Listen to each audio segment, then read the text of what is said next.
Desde 1492, fecha en que Cristóbal Colón llegó al nuevo continente, la historia cuenta que las poblaciones originarias americanas empezaron a ser víctimas de despojos de sus propiedades y derechos.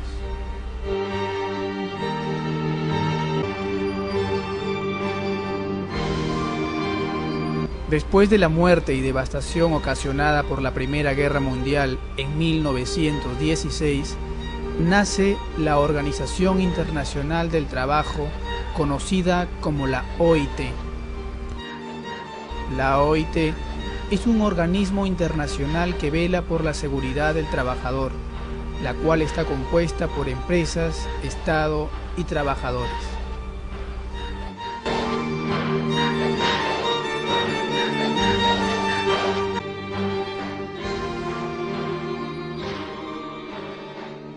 Después de la Segunda Guerra Mundial, con los acontecimientos ya conocidos, se tuvo como necesidad mundial la creación de un organismo que garantice la paz y la seguridad en el mundo.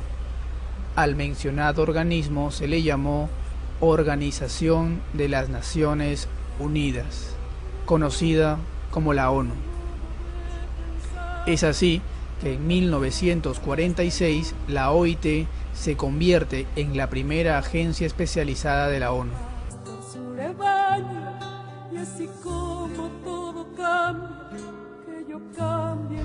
Los estados americanos, motivados por las agrupaciones continentales, se reunieron también con la finalidad de crear un organismo regional, al que le llamaron Organización de los Estados Americanos, conocido como la OEA.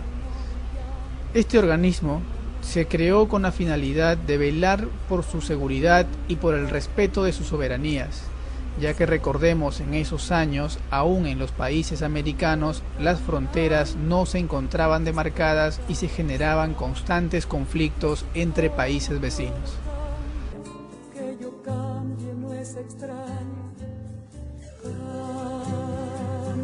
todo cambia. En ese mismo año, se adopta en la Asamblea de la ONU la Declaración Universal de los Derechos Humanos, considerados derechos básicos para el desarrollo del hombre.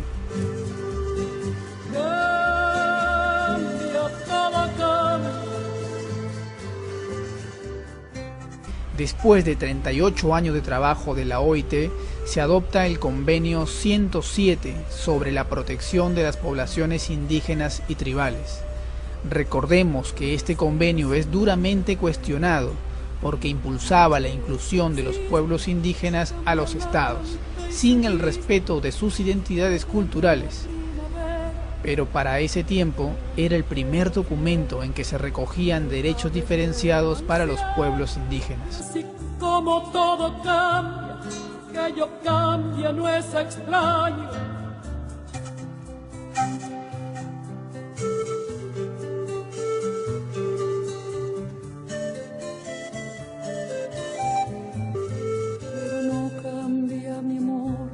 Después de 32 años de vigencia del Convenio 107, la Conferencia General de la OIT adopta el Convenio 169 sobre pueblos indígenas y tribales en países independientes, uno de los documentos más avanzados en temas de derechos de los pueblos indígenas.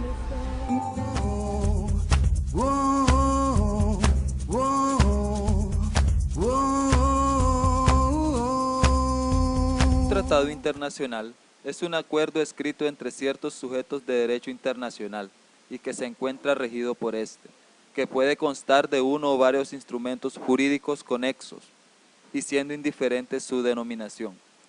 Como acuerdo implica que siempre sean, como mínimo, dos personas jurídicas internacionales quienes concluyan un tratado internacional.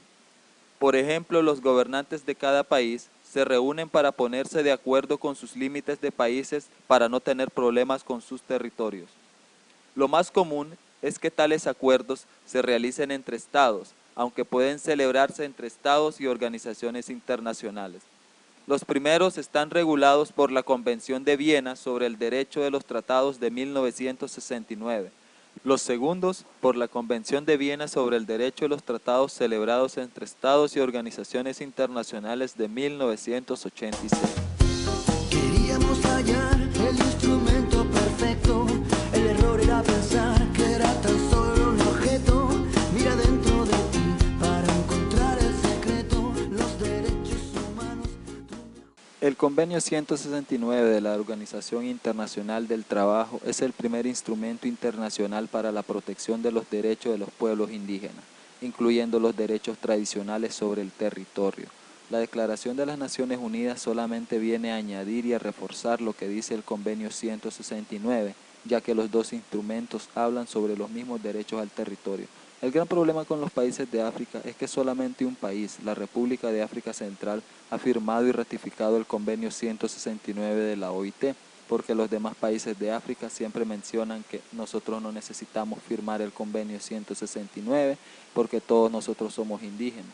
El convenio es para países de Asia o Latinoamérica en donde existen pueblos indígenas y no indígenas. Entonces ese es el problema.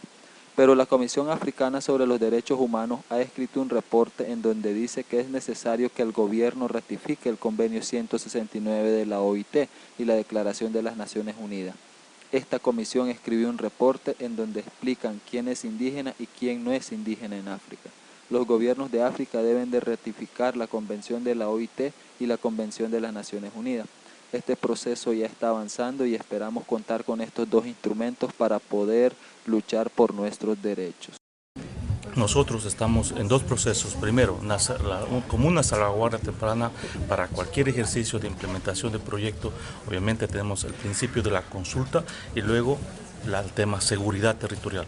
Bajo ese marco, muchos pueblos amazónicos de mi país y en el contexto regional tenemos la visión de recuperar territorios ancestralmente demarcados. Está en la Constitución. Está al principio 21 derechos colectivos y uno de esos derechos colectivos es la repatriación o el devolver los territorios que fueron creados para áreas protegidas, bosques protectores. Estamos en ese proceso. Tenemos titulación en camino, tenemos por titular más y hay pueblos que, obviamente que no se deben mencionar, son temas de los pueblos en aislamiento voluntario, en este caso en el Parque Nacional Yasuní, los taromenanes, familias de los guaranes. Eso es un tema a hablarlo, pero a nivel internacional con COICA, esa es una prioridad para los pueblos de Amazonía, la titulación, la demarcación, y eso estamos en la mesa de debate, en la mesa con los estados para cualquier implementación de proyecto.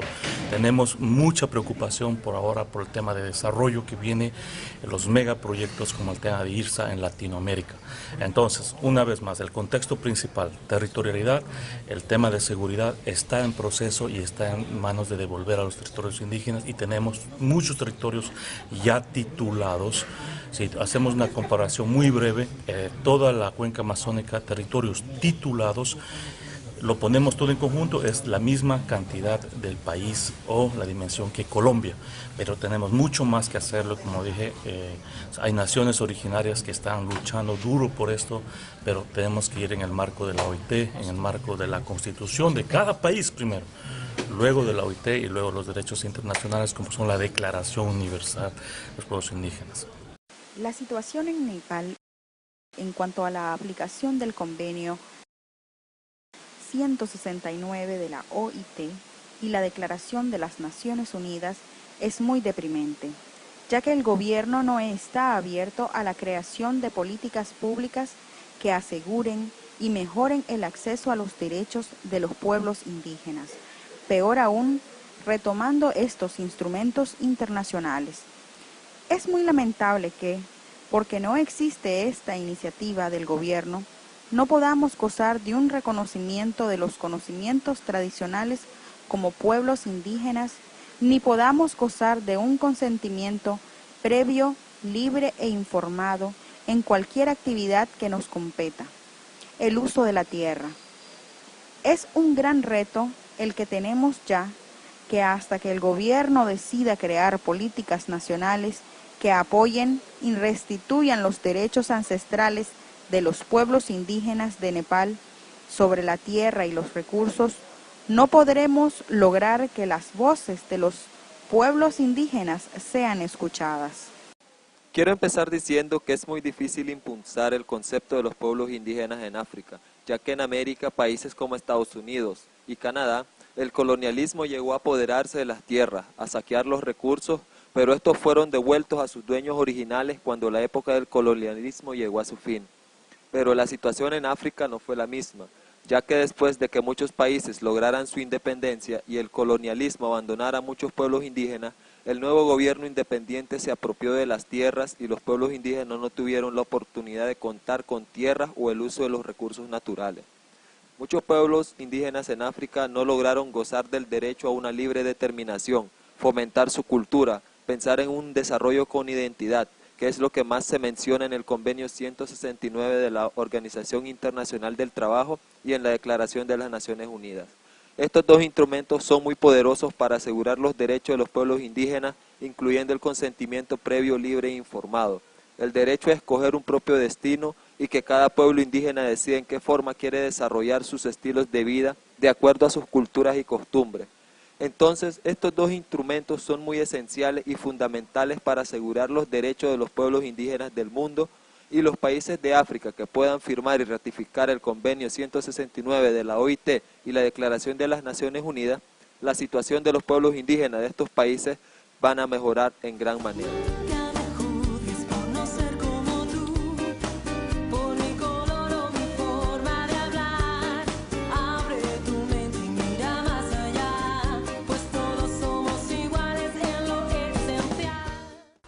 Awastigni tiene su historia como comunidad y a la vez tiene experiencias en el caso de la demanda ante el Estado.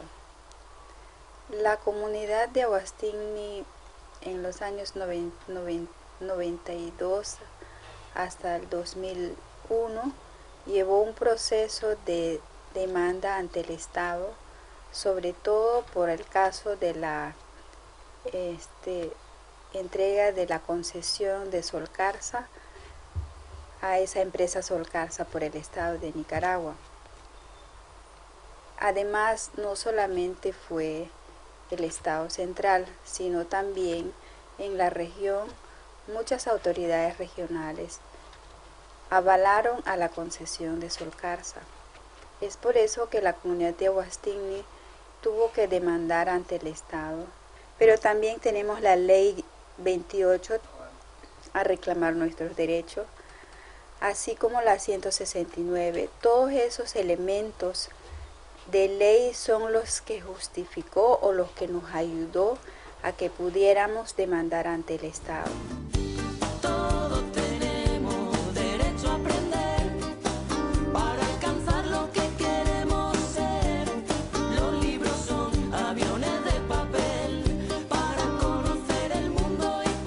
Por cierto, la ley 445 ha dado sus avances, su aplicación en el marco de la restitución o el ejercicio de los derechos territoriales. Producto de esta ley, casi los 23 territorios de la región hoy cuentan con la titulación, hablando específicamente de la demarcación, pero se estanca el proceso hasta la última etapa, que es la etapa de saneamiento, que actualmente ningún territorio tiene aplicado esta etapa. Entonces, el mayor problema que tiene la ley 445 en este momento es la aplicación cabal de la etapa de saneamiento territorial. La relación entre los pueblos indígenas y sus tierras y territorios tradicionales tiene dimensiones que van más allá de la función meramente material o económica. En su sentencia en el caso Awastigni y en otros pronunciamientos posteriores, la Corte se hace eco de la estrecha relación cultural y espiritual que mantienen los pueblos indígenas con las tierras que tradicionalmente han ocupado. En los términos de uno de los pasajes más emblemáticos de la sentencia, esta menciona: la estrecha relación que los indígenas mantienen con la tierra debe de ser reconocida y comprendida como la base fundamental de sus culturas, su vida espiritual, su integridad y su supervivencia económica. Para las comunidades indígenas, la relación con la tierra no es meramente una cuestión de posesión y producción, sino un elemento material y espiritual que deben de gozar plenamente, inclusive para preservar su legado cultural y transmitirlo a las generaciones futuras. La Corte Interamericana de Derechos Humanos de la Organización de Estados Americanos, OEA, emitió el 31 de agosto del 2001 una sentencia sin precedentes. La sentencia condena al Estado de Nicaragua por violar los derechos de propiedad de la comunidad indígena Mayangna de Aguastigni, de la región autónoma del Atlántico Norte, derechos protegidos por la Convención Americana de Derechos Humanos de la Organización de Estados Americanos. La Corte Interamericana estableció en la sentencia la necesidad que el Estado nicaragüense aprobara una ley que creara los procedimientos para demarcar y titular las tierras indígenas tradicionalmente ocupadas por los pueblos, para de esta forma proteger efectivamente la propiedad comunal. De la exigencia de la Corte Interamericana y de la Organización de los Pueblos Indígenas, Comunidades Étnicas y sus aliados, resultó la aprobación en el año 2003 de la Ley número 445, Ley de Régimen de Propiedad Comunal de los Pueblos Indígenas y Comunidades Étnicas de las regiones autónomas de la costa atlántica de Nicaragua y de los ríos Bocay, Coco e Indio Maíz. Esta ley recoge la forma colectiva en que las tierras son ocupadas y poseídas por las comunidades indígenas y étnicas, bajo un régimen comunitario de acuerdo a sus costumbres y tradiciones. Tan lleno de belleza y fragilidad, es siempre lo primero que hay que salvar.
Las estrategias fundamentales para poder hacer valer los derechos territoriales en nuestras comunidades, en nuestros territorios indígenas, El primero debe de ser la organización como pueblos indígenas. Debemos organizarnos, debemos tratar de hacer valer nuestros derechos, pero unidos, de manera unida. Lo principal también es estar presentes en cada uno de los procesos que tenga que ver con nuestro territorio, ya sea con respecto a leyes, con respecto a demarcación, con respecto a concesiones, con respecto a todo, para que se nos tome en cuenta, porque recordemos que la ley nos protege con respecto a que los pueblos indígenas deben de ser tomados en cuenta en cada uno de los procesos que tenga que ver con su territorio. En cuanto a la relación del Convenio 169 con la Declaración de las Naciones Unidas sobre los Pueblos Indígenas y las comunidades de indígenas actuales, podemos decir y resaltar de que hay que recordar que ambos están vinculados directamente con proteger los derechos colectivos de los pueblos indígenas y por ende lo vemos reflejado en nuestras comunidades al momento de nosotros tener nuestra propia lengua, nuestra propia cultura, tradición y poderla desarrollar, nuestro propio territorio, nuestras propias tierras. Y es ahí donde considero que Nicaragua como Estado ha avanzado grandemente en reconocer los derechos de los pueblos indígenas sobre los territorios nicaragüenses. En las comunidades vemos que nosotros elegimos nuestras propias autoridades comunales, elegimos nuestras autoridades territoriales, asimismo tenemos acceso a las diferentes planes sociales del Estado y por ende estamos siendo tomados en cuenta sin discriminación alguna y eso se refleja gracias al Convenio 169 y que surgió gracias a la Declaración de las Naciones Unidas sobre los Pueblos Indígenas.